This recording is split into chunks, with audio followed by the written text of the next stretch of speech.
পৰিপ্ৰেক্ষিতত চৰকাৰে যি সিদ্ধান্ত লৈছে সেই সিদ্ধান্তৰ লগতে বিভিন্ন ভাৰতৰ বিভিন্ন ঠাইত লগতে বড়োসকলৰ যি আন্দোলন তাৰ প্ৰতি উচিত ব্যৱস্থা ল'বৰ কাৰণে উচিত সমাধানৰ ব্যৱস্থা ল'বৰ কাৰণে উচিত পলিচি গ্ৰহণ কৰাৰ কাৰণে আমি আহ্বান জনাইছোঁ।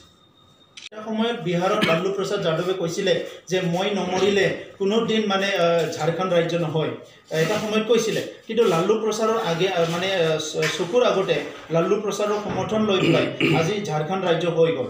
কাশ্মীৰত কোনে বিচাৰিছিলে? 70% 30%টো বাদ দিয়ক, কাশ্মীৰত পৃথক ৰাজ্য দুটা কৰিব লাগে বুলি কোনোটো বিচাৰা নাছিলে। ভাৰত চৰকাৰে আজি প্ৰেচিডেণ্ট ৰুল মানে আৰ্টিকল 371 ইউজ কৰি পেলাই তেখেতসকলে আজি নতুন দুটা ইউনিয়ন টেৰিটৰি গঠন কৰিবলৈ গৈছে। গতিকে আজি ইয়াত বিচাৰা নিবিচাৰাবিলাক কাৰোবাৰ ন্যস্ত স্বাৰ্থ থাকিব, কাৰোবাৰ ৰাজনৈতিক স্বাৰ্থ থাকিব। কিন্তু আজি আমি চাব লাগিব যে স্বাধীনতাৰ 70 বছৰ পিছত ভাৰতৰ সকলো প্ৰান্তত বসবাস কৰা ভাৰতৰ নাগৰিকসকলে সম মৰ্যাদা সম উন্নয়ন ল'বলৈ পাৰিছেনে নাই?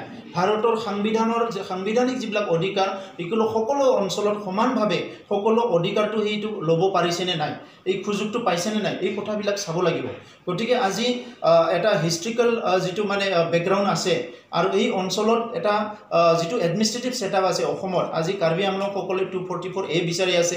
অসমত যিবিলাক আজি বসবাস কৰি আছে বিভিন্ন জাতি জনগোষ্ঠী আজিলৈকে সাংবিধানিক অধিকাৰটো যেনেকৈ লাগে তেনেকৈ পাইছে বুলি অনুভৱ কৰিব পৰা নাই।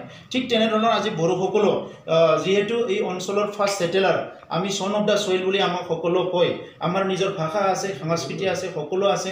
ইয়াৰ পিছতো আজি ভাৰতৰ সংবিধানে যিবিলাক স্বীকৃতি দিব লাগিছিলে সেই স্বীকৃতিবিলাক আজিলৈকে দিয়া নাই।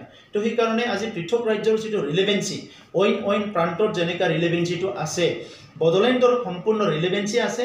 ইয়াত কোনোবা পলিটিকেল স্বাৰ্থত যদি এজন দুইজনে কিবা প্ৰশ্ন কৰে ইয়াৰ প্ৰশ্নৰ কোনো যুক্তি নাই।